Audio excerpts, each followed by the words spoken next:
32도의 뜨거운 바닷물 속 여군 신병의 머리가 처박혔습니다. 정윤아, 당장 앞으로 튀어와. 여자가 어디 해병대야? 여자가 해병이면 더 버텨야지. 더 깊이 박아. 김상철 조교의 소나기는 40초 동안 그녀의 머리를 물 밖으로 내주지 않았습니다. 짠내와 모래가 목구멍을 파고들고 폐가 불에 타듯 막혀가는 순간 심장이 미친 듯이 뛰며 눈앞이 시커멓게 가라앉았습니다. 그리고 죽음의 공포 속에서 그녀는 속으로 절규했습니다. 할아버지, 제발 살려주세요. 구독과 좋아요 눌러주시면 그 부대의 충격적인 진실이 밝혀집니다. 7월 초 강원도 동해안 새벽 5시 정혜수는 총성 같은 파도 소리에 잠에서 깼습니다. 68세 노인의 몸에 밴 습관이었죠. 1980년대 해병대 수색대장 시절 서해오도 최전방에서 적의 침투에 대비해 새벽마다 일어나던 그 시간 말입니다. 또 그 꿈을 꿨구나. 해수는 식은땀을 닦으며 일어났어요. 꿈속에서 21살 손녀 유나가 군복을 입고 바닷속으로 사라져가고 있었거든요. 불길한 예감이 가슴을 짓눌렀습니다. 횟집 앞 마루에서 바닷물을 뿌리며 청소를 시작했어요. 짭짤한 바람과 32도 폭염이 뒤섞인 공기 속에서 해수의 거친 손은 멈추지 않았습니다. 그 손에는 수십 개의 상처 자국이 있었어요.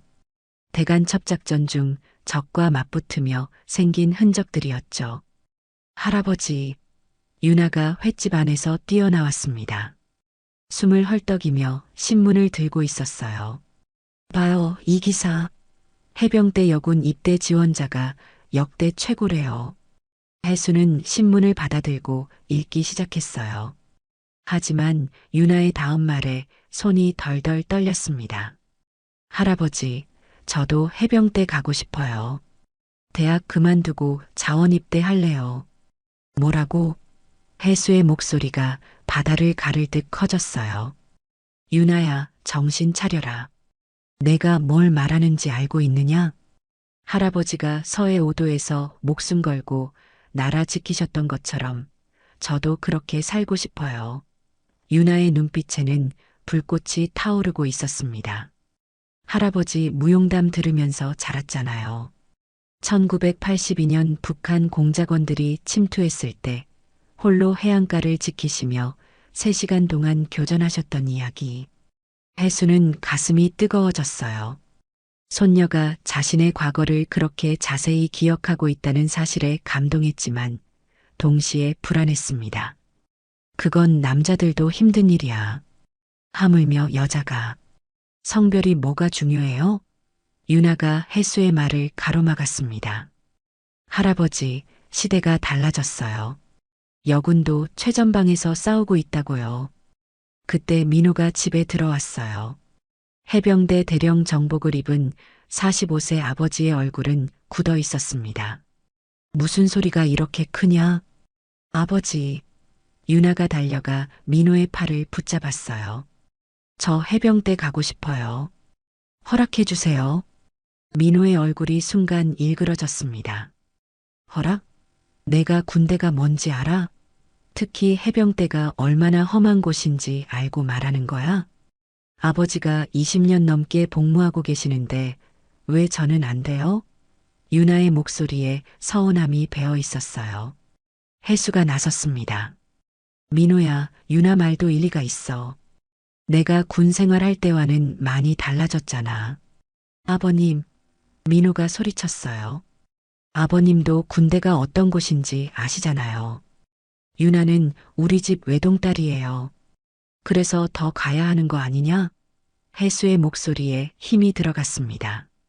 정씨 집안의 피를 이어받은 아이가 조국을 지키겠다는데 왜 말리느냐? 유나는 두 남자 사이에서 숨을 죽이며 기다렸어요. 아버지와 할아버지의 갈등 속에서도 자신의 의지는 확고했습니다. 민호가 깊은 한숨을 쉬었어요. 유나야, 군대는 내가 생각하는 그런 곳이 아니야. 특히 여군에게는. 무슨 말씀이세요? 윤아가 되물었습니다. 아직 군대 내 성차별과 가혹행위가 완전히 사라지지 않았어.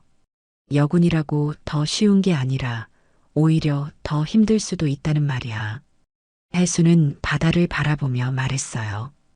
그렇다면 더욱 우리 윤아가 가서 바꿔야 하는 거 아니냐? 내가 서해 5도에서 싸웠던 이유가 뭐겠어?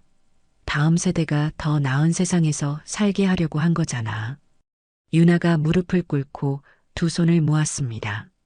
할아버지, 아버지, 제발 허락해 주세요. 저는 정말 해병이 되고 싶어요.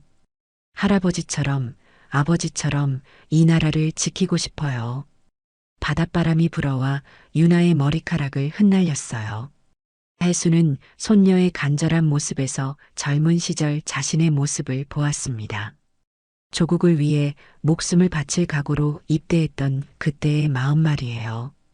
민호가 마침내 고개를 끄덕였습니다. 알겠다. 하지만 조건이 있어. 훈련 중 위험한 일이 생기면 즉시 연락하는 거야. 네. 고마워요, 아버지.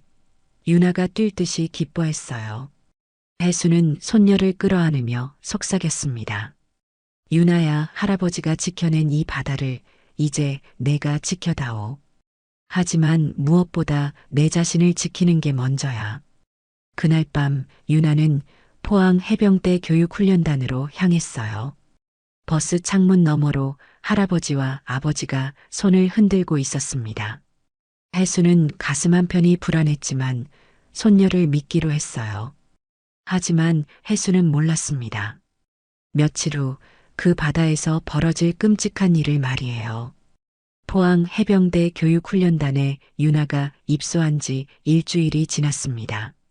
해수는 매일 아침 바다를 바라보며 손녀를 걱정했어요.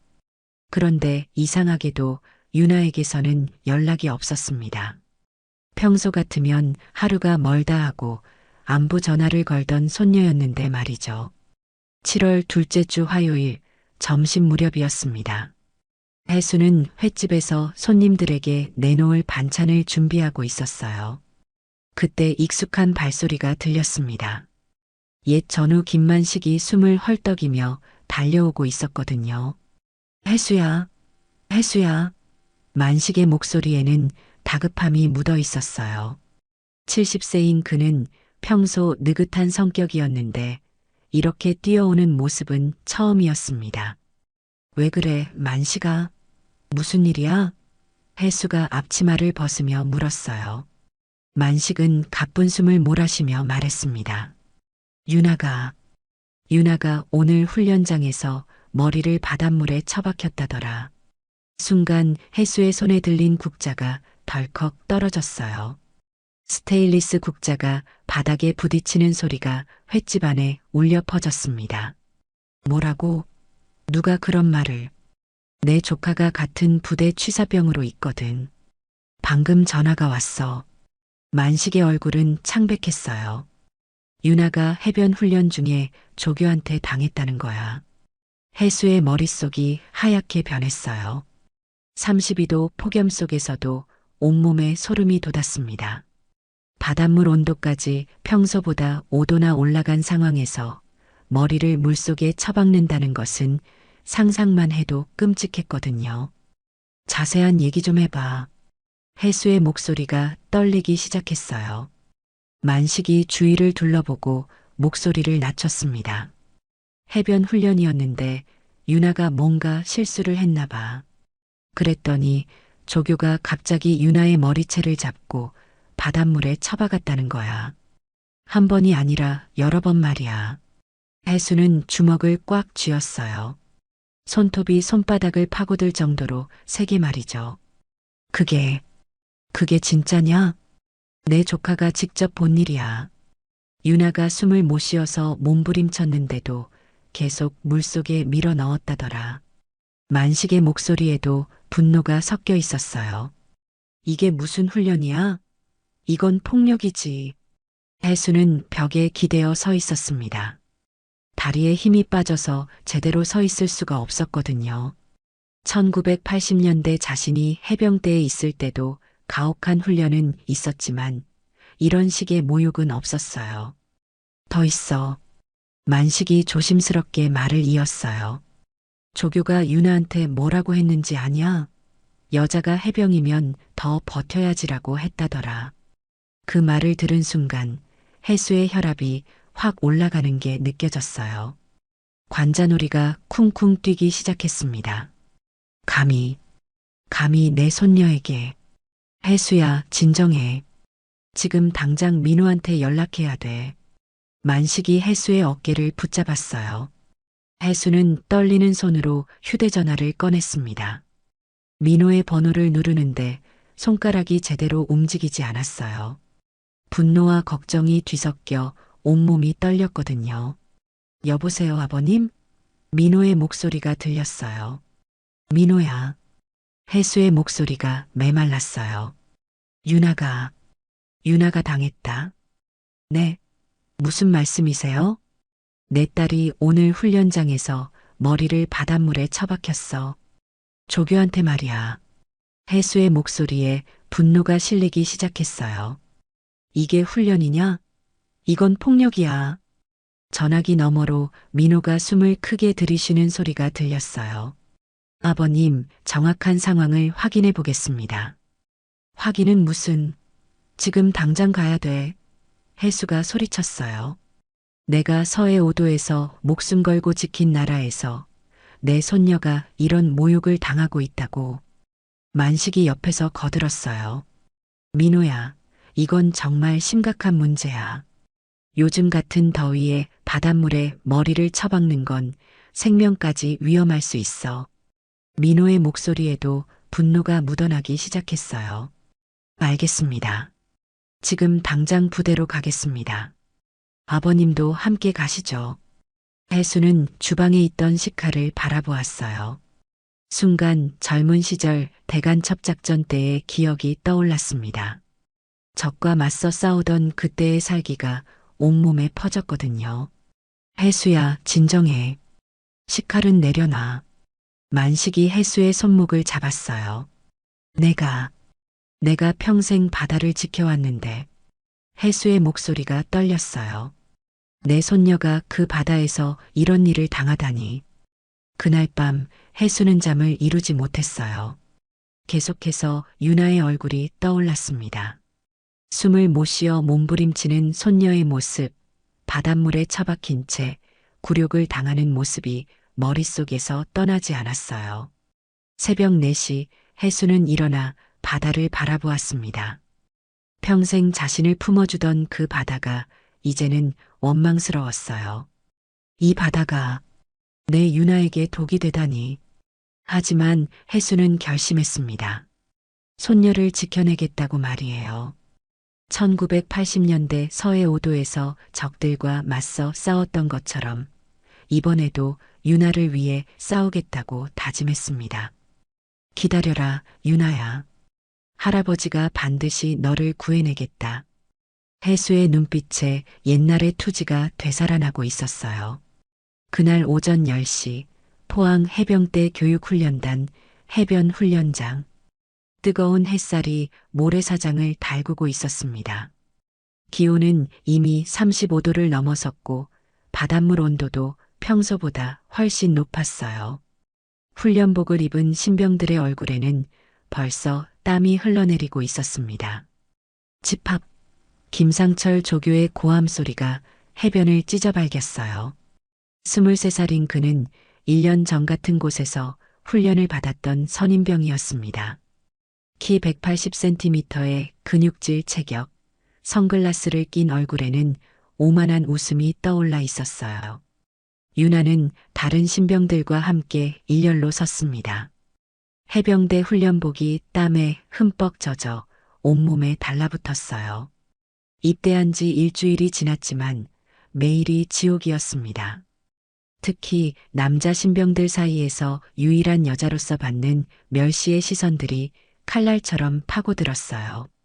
오늘은 특별 훈련이다. 김조교가 침을 튀기며 소리쳤습니다. 바다에서 죽지 않는 법을 배울 거야. 특히 정유나. 유나의 온몸에 소름이 돋았어요. 지난 며칠간 김조교의 표적이 되어왔거든요. 여자라는 이유로, 대령의 딸이라는 이유로 더 가혹한 괴롭힘을 당해왔습니다. 정윤아, 당장 앞으로 기어와. 김조교의 목소리에 악의가 가득했어요. 유나는 뜨거운 모래사장에 엎드려 기어갔습니다. 모래알갱이가 얼굴과 목을 찔렀지만 참아야 했어요. 예, 조교님. 여자가 해병대에 왔다고? 김조교가 유나의 등에 군화를 올려놓으며 비웃었어요. 아빠 백 믿고 온 거야? 대령님 따님? 유나의 가슴에 분노가 치밀었지만 꾹 참았습니다. 아닙니다, 조교님. 그럼 증명해봐. 남자들보다 더 잘할 수 있다는 걸. 김조교가 유나의 머리채를 움켜잡고 일으켜 세웠어요. 바다로 들어가. 유나는 뜨거운 바닷물 속으로 걸어 들어갔어요. 물이 예상보다 훨씬 뜨거웠습니다. 마치 끓는 물에 들어가는 기분이었어요. 하지만 할아버지의 명예를 위해서라도 버텨야 했습니다. 더 깊이 들어가. 목까지.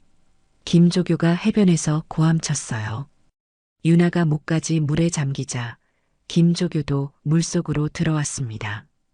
그의 얼굴에는 광기 어린 흥분이 떠올라 있었어요. 못 버티겠지? 여자니까. 김조교가 유나의 얼굴 가까이 다가와 속삭였어요. 포기하고 싶어? 절대 포기하지 않겠습니다. 유나가 이를 악물고 대답했어요. 오, 정신력은 있네? 김조교가 미친 듯이 웃었어요. 그럼 진짜 훈련을 시작해볼까? 여자가 해병이면 더 버텨야지. 그 순간 김조교가 번개처럼 유나의 머리채를 움켜잡았습니다. 숨참기 시간이야. 머리 박아. 찰싹 유나의 얼굴이 장렬하는 바닷물 속으로 처박혔어요. 뜨거운 소금물이 코와 입, 심지어 귀까지 파고들면서 극심한 고통이 엄습했습니다. 숨이 완전히 막혔어요. 버텨. 이게 해병 정신이야. 김조교가 더 세게 유나의 머리를 물속으로 밀어 넣었어요. 유나는 본능적으로 몸부림쳤지만 소용없었습니다. 김조교의 힘은 상상 이상이었어요.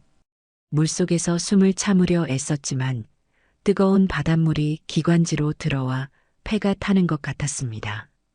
10초, 20초, 30초. 시간이 지옥처럼 느껴졌어요. 유나의 시야가 점점 검게 변했습니다. 죽을 것 같은 공포가 온몸을 휩쓸었어요. 아직 멀었어. 김조교가 유나를 물에서 끌어올렸다가 곧바로 다시 처박았어요. 이번에는 더 잔혹하게, 더 오래 말이죠. 해변에서 지켜보던 신병들은 충격에 빠져 있었습니다. 누군가는 구토를 참고 있었고 다른 누군가는 공포에 질려 떨고 있었어요. 하지만 아무도 나서지 못했습니다. 유나는 두 번째 물고문에서 의식을 잃을 뻔했어요. 귀 안에서 바닷물이 철썩거리는 소리와 김조교의 욕설이 뒤섞여 들렸습니다. 여자 주제에 해병대가 만만해? 조교님 그만하세요. 마침내 박준혁이 용기를 내어 소리쳤어요. 정윤아가 죽겠어요. 김조교가 유나를 물에서 끌어올렸어요. 유나는 격렬하게 토하며 바닷물과 위산을 쏟아냈습니다. 얼굴은 새파랗게 질렸고 온몸이 경련을 일으켰어요. 뭐, 감히 나한테 명령해? 김조교가 박준혁을 노려보며 다가갔어요. 너도 여자 편 들 거야? 이건 훈련이 아니라 살인입니다. 박준혁이 떨리는 목소리로 외쳤어요. 살인? 김조교가 광적으로 웃었어요. 이제 진짜 시작인데? 한 번 더. 다시 유나의 머리가 물속으로 처박혔어요. 이번에는 김조교가 무릎으로 유나의 등을 눌러서 완전히 물속에 잠기게 했습니다. 유나는 바닥 모래에 얼굴이 박힌 채 죽음의 공포를 느꼈어요. 40초, 50초. 유나는 완전히 의식을 잃기 직전이었습니다. 할아버지의 얼굴이 환상처럼 떠올랐어요. 할아버지. 죄송해요. 아, 그만해. 드디어 다른 조교가 뛰어와 김조교를 말렸어요. 죽겠어. 유나는 마침내 물에서 끌어올려졌어요. 하지만 이미 반의식 상태였습니다. 입에서는 피가 섞인 바닷물이 흘러나왔고 온몸이 사시나무 떨듯 떨렸어요. 오늘 일은 입 밖에 내면 죽는다. 김조교가 모든 신병들을 향해 위협했어요. 특히 너 박준혁? 한마디라도 세면 전역할 때까지 지옥이야. 유나는 모래사장에 쓰러진 채 헐떡이고 있었어요. 눈에서는 굴욕의 눈물이 흘러내렸습니다. 이게 할아버지가 자랑스러워하신 해병대야? 그날 밤 유나는 생활관 화장실에서 몰래 울부짖었어요. 온몸이 아팠고 정신적 충격은 더 심했습니다. 하지만 가장 고통스러운 건 할아버지와 아버지에게 실망을 안겨드릴까봐 하는 두려움이었어요. 그날 오후 2시 포항 해병대 교육훈련단 정문 앞 해수와 민호가 탄 검은색 승용차가 급히 도착했습니다. 차에서 내린 두 남자의 얼굴은 살기로 가득했어요. 특히 해수의 주름진 얼굴은 돌처럼 굳어져 있었습니다. 아버님, 진정하세요. 민호가 해수의 어깨를 붙잡았어요. 하지만 민호 자신도 분노로 온몸이 떨리고 있었습니다. 20년 해병대 생활을 하면서도 이런 분노는 처음이었어요. 부대 정문의 경계병이 민호의 계급장을 보고 깜짝 놀랐습니다. 대령님, 어떻게 이곳에? 내 딸을 만나러 왔다. 민호의 목소리는 차갑게 얼어붙어 있었어요. 지금 당장 부대장을 불러라. 모래사장은 철판처럼 달궈져 있었습니다. 오후 햇살이 자결하는 가운데 신병들이 훈련을 받고 있었어요. 해수는 그 광경을 보며 가슴이 미어질 것 같았습니다. 저 뜨거운 모래 위에서, 저 자결하는 바다에서 손녀가 고문을 당했다는 생각에 말이죠. 유나는 어디 있어? 해수가 이를 악물며 물었어요. 의무실에 있습니다. 부대장이 당황하며 대답했어요. 이상원 중령은 45세로 민호와 동기였습니다. 대령님, 일단 상황을 설명드리겠습니다. 설명은 나중에 하고 일단 유나부터 보자. 민호가 성큼성큼 의무실로 향했어요. 의무실 문을 열자 침대에 누워있는 유나의 모습이 보였습니다. 창백한 얼굴, 부어오른 눈, 그리고 목과 어깨에 난 멍자국들. 해수는 그 모습을 보는 순간 다리에 힘이 빠져 벽에 기댔어요. 할아버지, 아버지. 유나가 겨우 입을 열었어요. 목소리는 갈라져 있었고 억지로 미소를 지으려 했지만 입술이 떨렸습니다. 괜찮아요. 정말 괜찮아요. 하지만 유나의 손끝이 미세하게 떨리고 있었어요. 뜨거운 바닷물에 처박혔던 충격으로 아직도 몸이 정상이 아니었습니다. 귀에서는 계속 물소리가 들리는 것 같았고 목구멍은 따가웠어요. 해수가 유나의 손을 잡았습니다. 유나야, 할아버지가 늦었구나. 미안하다. 할아버지, 저 정말 괜찮아요. 유나가 눈물을 참으며 말했어요. 이 정도는 훈련이라고 생각해요. 훈련? 민호의 목소리가 터져나왔어요. 이게 훈련이야? 딸아, 내가 당한 건 명백한 가혹행위야. 유나는 고개를 저었어요. 아버지, 저는 해병이 되고 싶어요. 이런 일로 포기하고 싶지 않아요. 그때 의무관이 들어왔습니다. 대령님, 정유나 병사는 경미한 물에 의한 질식 증상과 외상을 입었습니다. 다행히 생명에는 지장이 없지만. 하지만 뭐? 해수가 날카롭게 물었어요.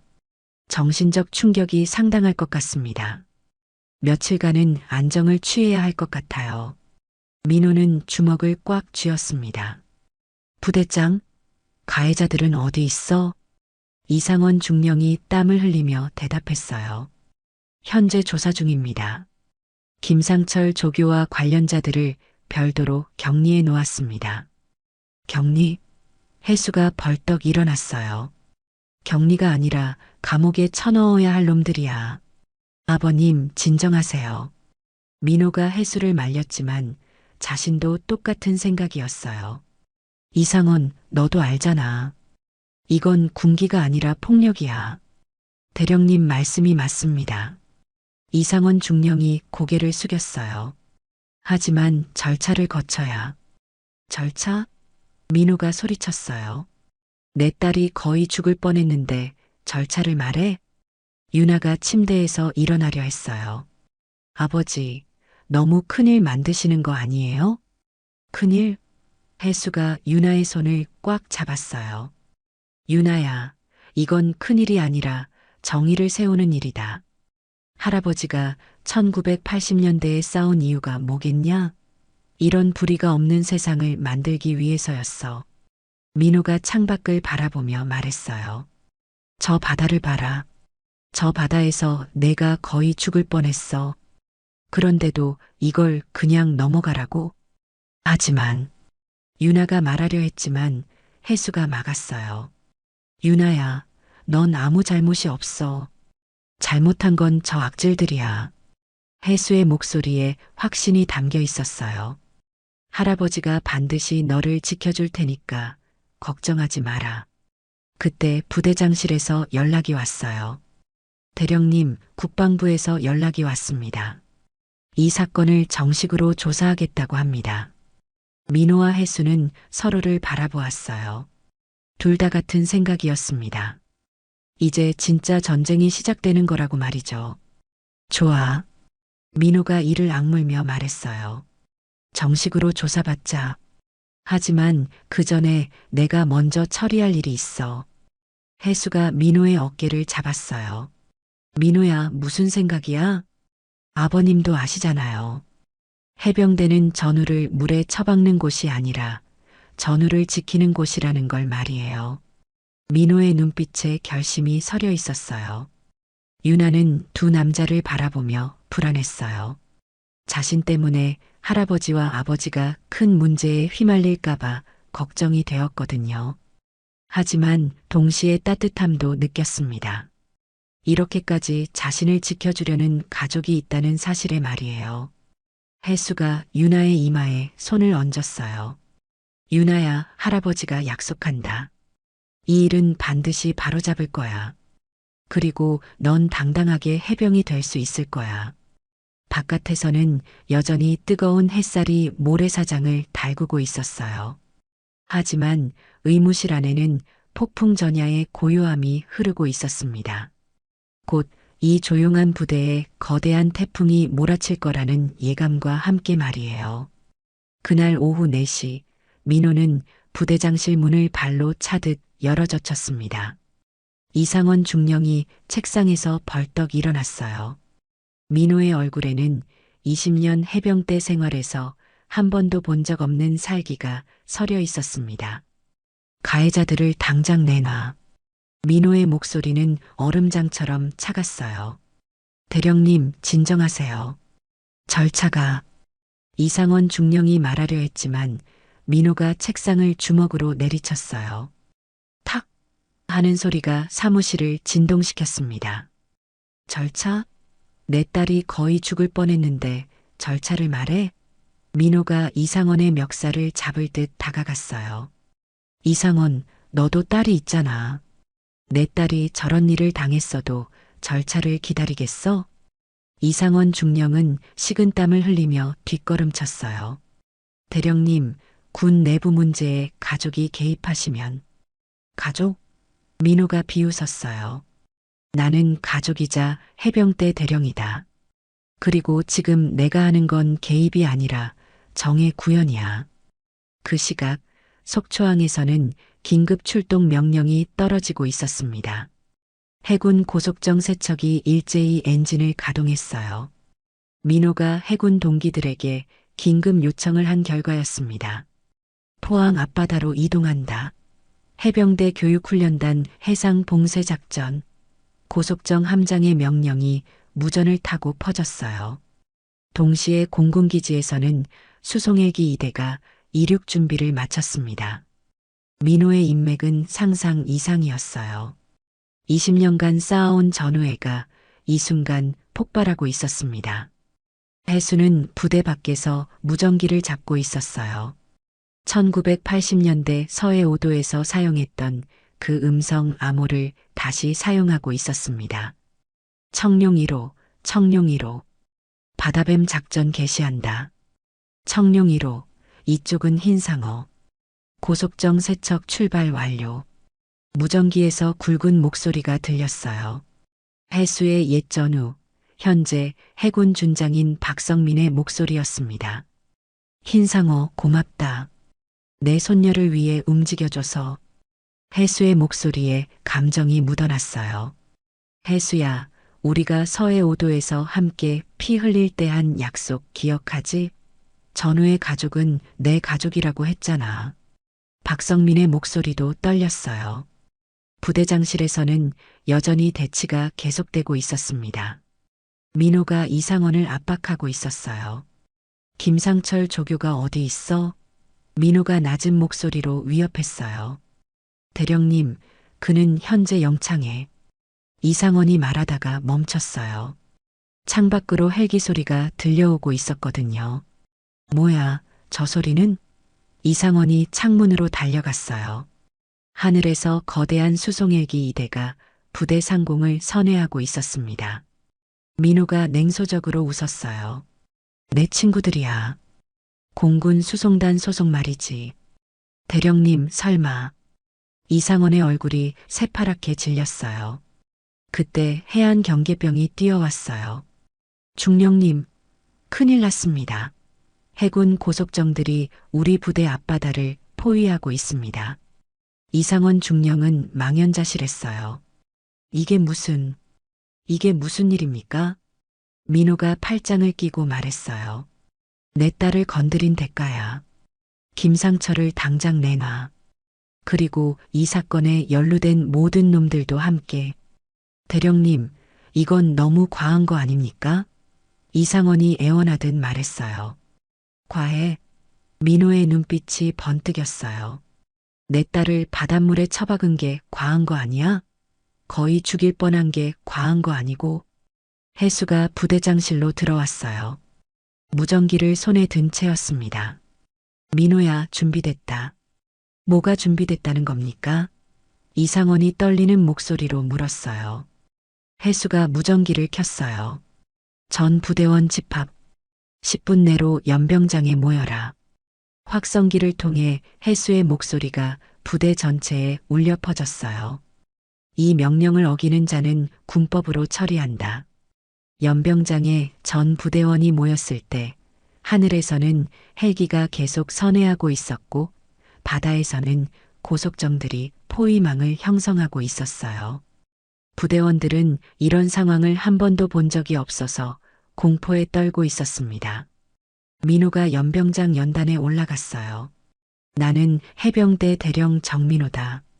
그리고 오늘 이곳에서 가혹행위를 당한 정윤아의 아버지다. 부대원들 사이에서 웅성거림이 일어났어요. 특히 신병들은 김상철 조교의 협박 때문에 말을 못했던 것들이 떠올랐습니다. 김상철 조교와 관련자들, 앞으로 나와라. 민호의 목소리가 연병장을 압도했어요. 아무도 나오지 않았습니다. 그때 해수가 무전기를 켰어요. 헬기팀 강화 준비. 하늘에서 헬기의 엔진 소리가 더 커졌어요. 헌병대원들이 로프를 타고 연병장으로 내려오기 시작했습니다. 부대원들은 충격에 빠졌어요. 이건 반란입니다. 이상원 중령이 소리쳤어요. 반란? 해수가 이상원을 노려보았어요. 내가 1980년대 서해 5도에서 배운 건 전우를 지키는 법이었다. 그런데 여기서는 전우를 물에 처박고 있더라. 그게 반란이야. 이게 반란이야? 헌병대원들이 연병장에 착지했어요. 그들의 리더가 확성기를 들고 말했습니다. 김상철 조교, 즉시 자수하십시오. 거부할 경우 강제 연행합니다. 마침내 부대원들 사이에서 김상철이 떨리는 다리로 나왔어요. 그의 얼굴은 공포로 일그러져 있었습니다. 대령님, 저는 그냥 훈련을. 김상철이 떨리는 목소리로 변명하려 했어요. 훈련? 민호가 김상철에게 다가갔어요. 내 딸을 바닷물에 처박은 게 훈련이야?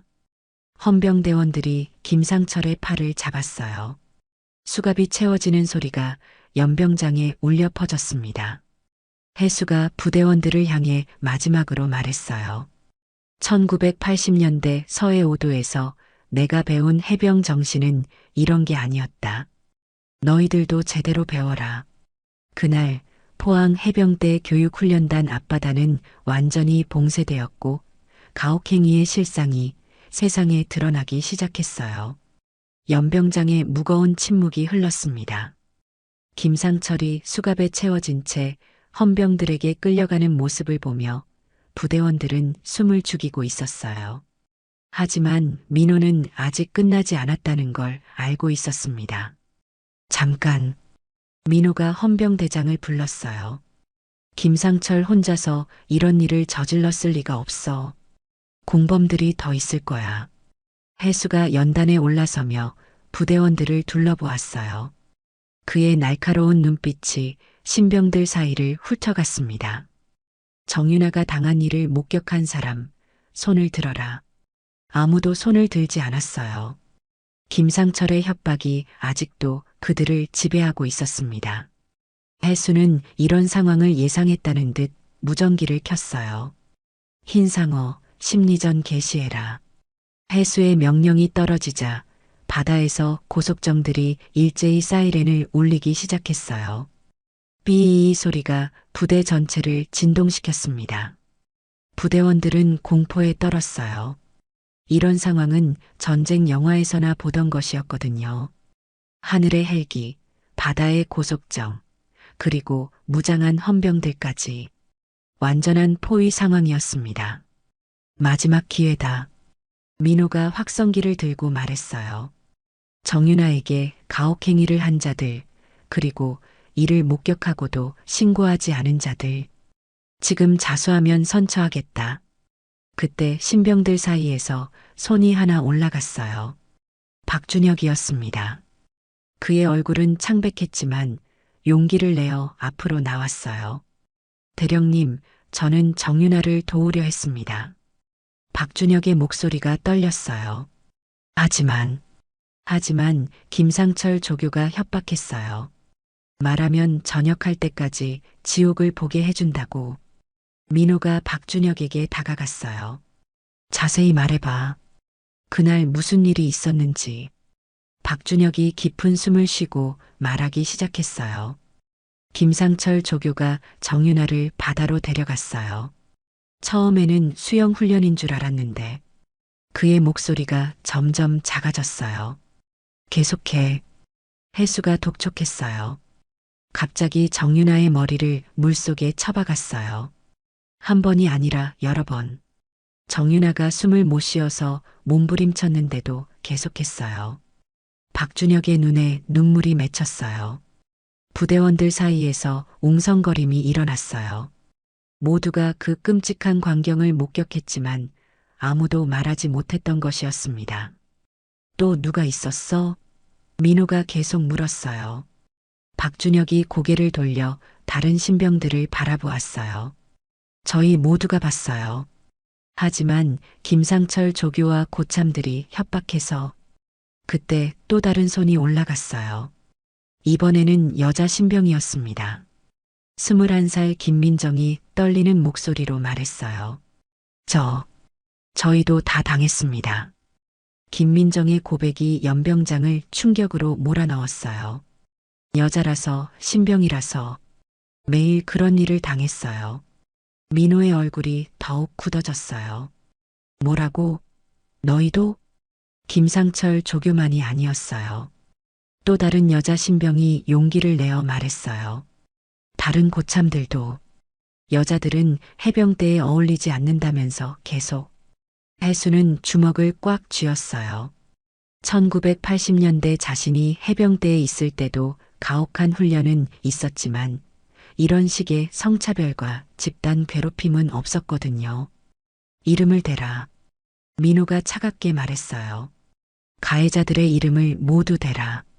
김민정이 떨리면서도 용감하게 말했어요. 김상철 조교 그리고 이병진 상병, 최덕수 일병. 그들이 주동자였어요. 헌병대장이 무전기를 켰어요. 본부, 추가 용의자 확보 바람. 이병진 상병, 최덕수 일병 체포하라. 부대원들 사이에서 술렁임이 일어났어요. 가해자들이 연병장 구석에 숨어 있다가 도망치려 했지만 이미 헌병들이 포위했습니다. 안 돼. 우리는 그냥 명령을 따른 거예요. 이병진이 절규했어요. 김상철 조교가 시킨 거라고요. 명령? 해수가 이병진에게 다가갔어요.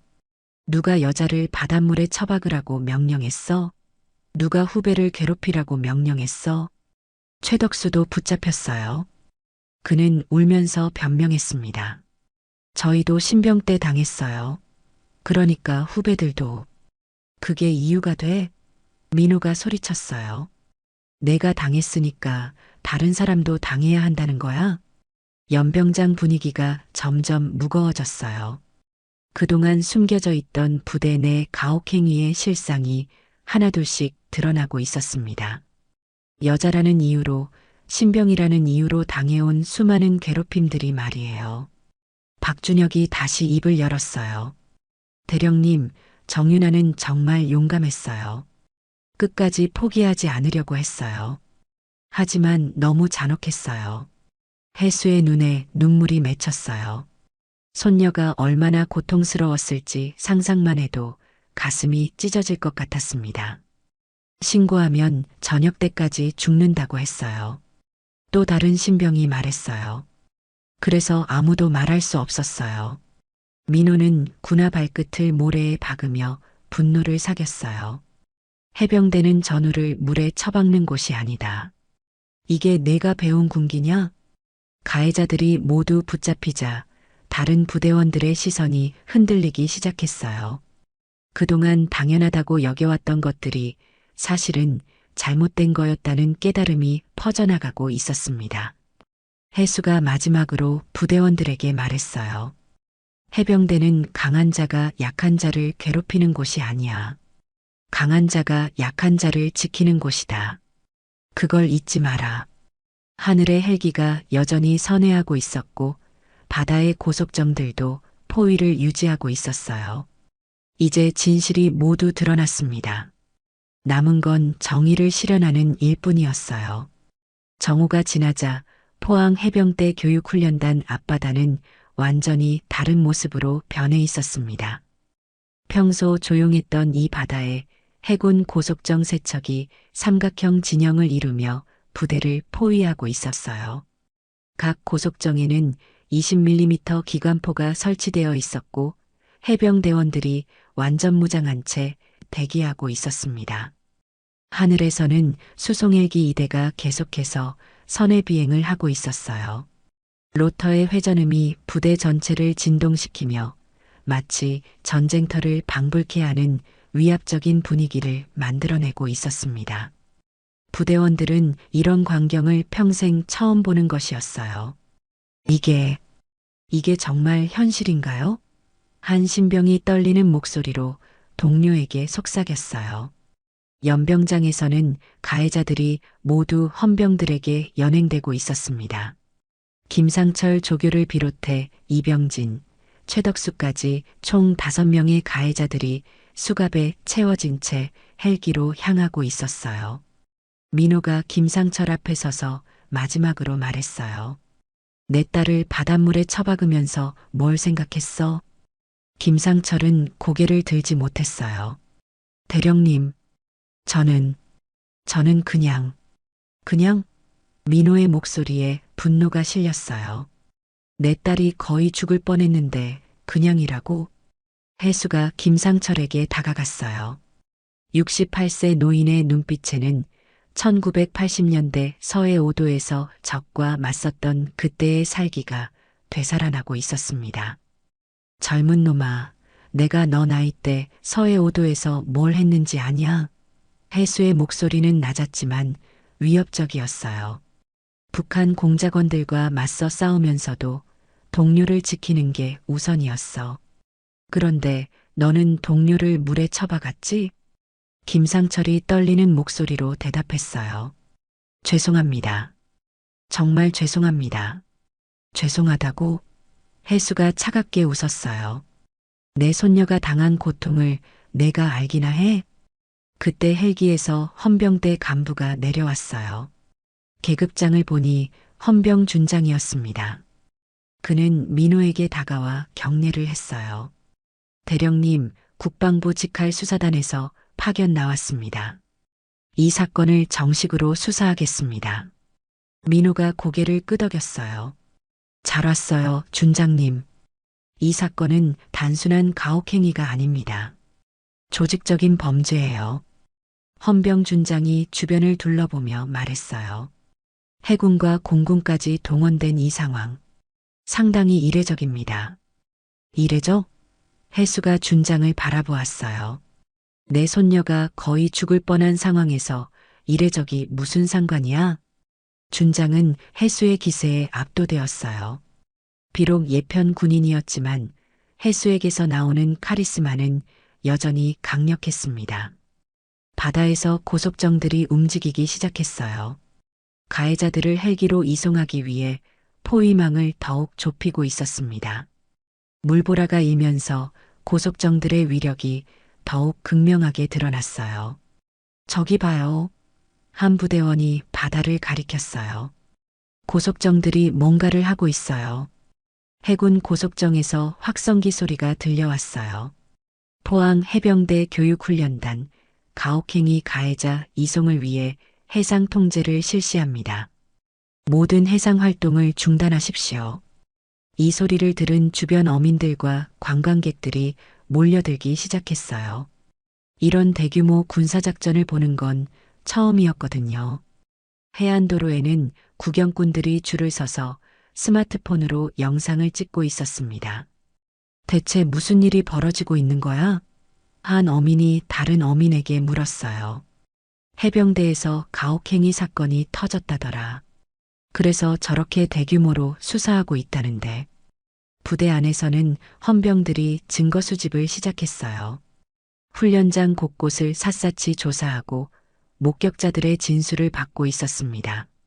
특히 윤아가 가혹행위를 당했던 해변 지역은 완전히 통제구역으로 설정되었어요.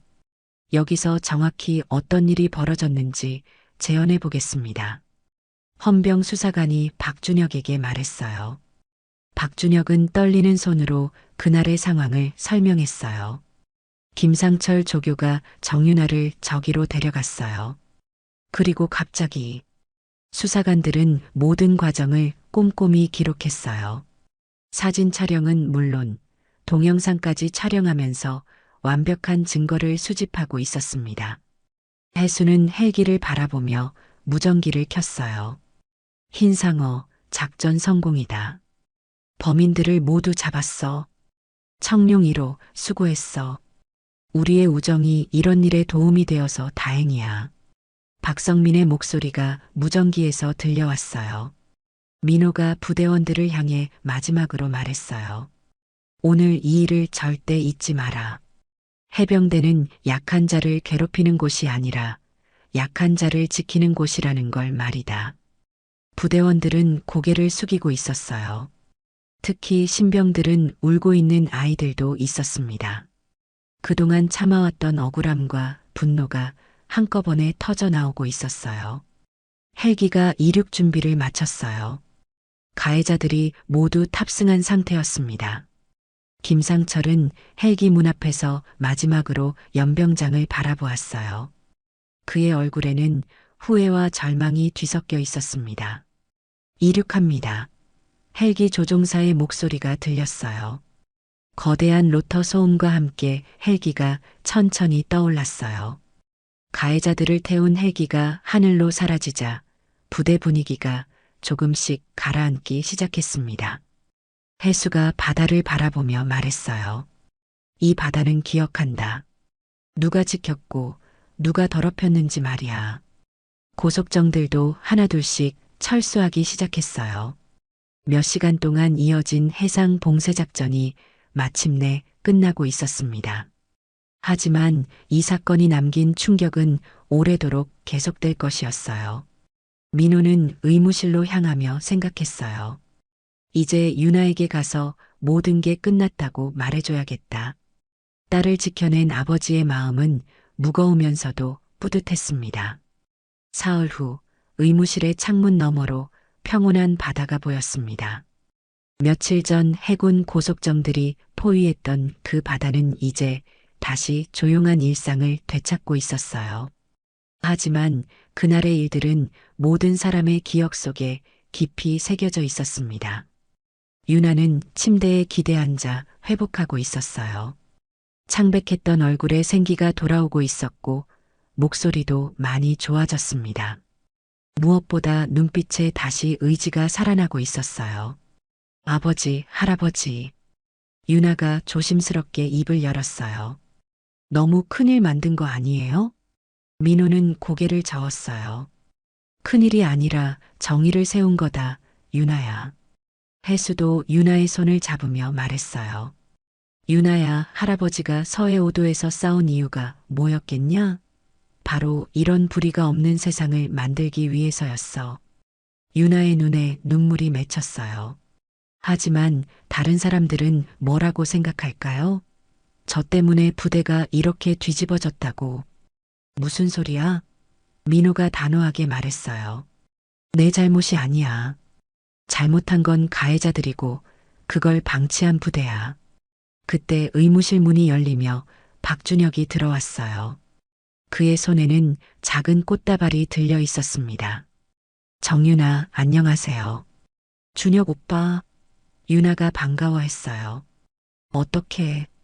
박준혁이 부끄러워하며 말했어요. 부대 전체가 바뀌었어요. 새로운 지휘관이 오시고 가혹행위 척결 교육도 시작됐어요. 모든 게 유나 덕분이에요. 해수가 박준혁을 바라보며 고마움을 표했어요. 그날 용기를 내줘서 고마웠어, 젊은이. 아닙니다. 당연한 일을 했을 뿐이에요. 박준혁이 고개를 숙였어요. 오히려 더 일찍 용기를 내지 못해서 죄송합니다. 민호가 박준혁의 어깨를 두드렸어요. 이제라도 용기를 낸 게 중요해. 그게 진짜 해병 정신이야.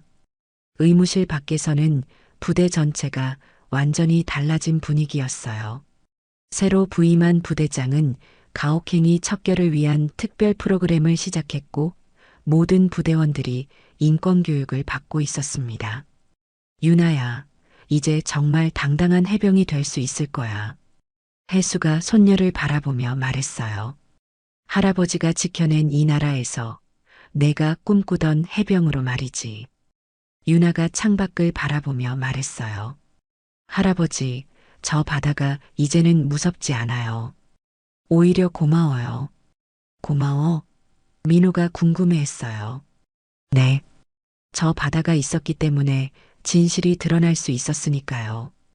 유나의 목소리에 성숙함이 묻어났어요. 그리고 할아버지와 아버지가 얼마나 저를 사랑하는지도 알 수 있었고요. 해수는 감동받았어요. 손녀가 이 시련을 통해 더욱 단단해졌다는 걸 느낄 수 있었거든요.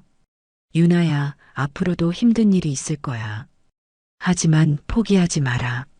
네, 할아버지. 절대 포기하지 않을게요. 유나가 다짐했어요. 며칠 후 유나는 완전히 회복되어 훈련에 복귀했어요. 하지만 이제는 완전히 다른 환경이었습니다. 가혹행위는 사라졌고 대신 진정한 동료애와 상호 존중이 자리 잡았어요. 새로운 조교들은 유나에게 특별한 관심을 보였어요. 하지만 이번에는 괴롭히려는 게 아니라 진정으로 도와주려는 마음이었습니다. 정유나, 훌륭한 해병이 될 수 있을 거야. 민호는 부대를 떠나면서 새 부대장에게 말했어요. 이런 일이 다시는 일어나지 않도록 부탁합니다. 걱정하지 마십시오, 대령님. 이번 일을 계기로 우리 부대는 완전히 달라질 것입니다. 새 부대장이 단단히 약속했어요. 해수는 바다를 향해 걸어갔어요. 파도가 발을 적시며 다가왔지만 이제는 따뜻했습니다. 그동안의 분노와 걱정이 모두 사라지고 마음의 평화가 찾아왔어요. 할아버지, 유나가 뒤에서 달려와 해수의 팔을 잡았어요. 같이 걸어요. 할아버지와 손녀는 나란히 해변을 걸었어요. 석양이 바다를 붉게 물들이고 있었습니다. 저 멀리서는 어부들이 고기를 잡고 있었고 갈매기들이 자유롭게 날아다니고 있었어요. 유나야, 이제 정말 할아버지처럼 훌륭한 해병이 될 수 있을 거야. 해수가 자랑스럽게 말했어요. 할아버지 덕분이에요. 할아버지가 지켜주셨으니까. 유나가 감사하게 대답했어요. 몇 주 후 마을 사람들은 여전히 그날의 일을 이야기하고 있었어요. 커피숍에서, 시장에서, 어디서든 사람들이 모이면 그 이야기가 나왔습니다. 그날 바다를 막은 건 정말 대단했지. 한 어민이 말했어요. 해병대 가족의 끈끈함을 보여준 거야. 다른 사람이 맞장구 쳤어요. 정혜수 어르신의 용기가 없었다면 그 일은 계속 숨겨졌을 거야. 또 다른 사람이 덧붙였어요. 해수는 횟집에서 평소와 같이 일하고 있었어요. 하지만 마을 사람들이 보는 눈빛이 달라졌습니다. 존경과 감사의 마음이 담겨 있었어요. 해수 형님, 정말 대단하셨어요. 단골 손님이 말했어요. 손녀를 지켜내신 모습이 정말 멋있었어요. 해수는 겸손하게 웃었어요. 당연한 일을 했을 뿐이야.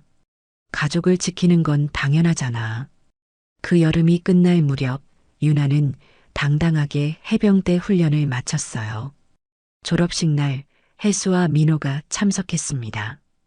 유나가 무대에 올라가 우수훈련병상을 받는 모습을 보며 두 남자의 눈에는 자랑스러운 눈물이 흘렀어요. 할아버지, 아버지, 해냈어요. 유나가 뛰어와 두 사람을 안았어요. 해수는 바다를 바라보며 마지막으로 말했어요. 이 바다는 기억한다. 누가 지켰고 누가 더럽혔는지를. 그리고 오늘 새로운 해병이 태어났다는 것도. 그날 마을 사람들은 오래도록 기억했습니다. 바다를 막은 건 파도가 아니라 해병 가족의 사랑과 정이었다는 것을. 그리고 그 사랑이 얼마나 강력한 힘을 가지고 있는지를 말이에요. 정혜수 할아버지와 민호 대령, 그리고 유나의 이야기는 가족의 사랑이 얼마나 강력한 힘인지 보여줍니다. 불의 앞에서 침묵하지 않고 용기 있게 맞서는 것, 그것이 진정한 용기죠. 여러분도 소중한 사람을 지키기 위해 언제든 용기를 낼 수 있으시길 바랍니다. 이 이야기가 감동이었다면 구독과 좋아요 부탁드려요.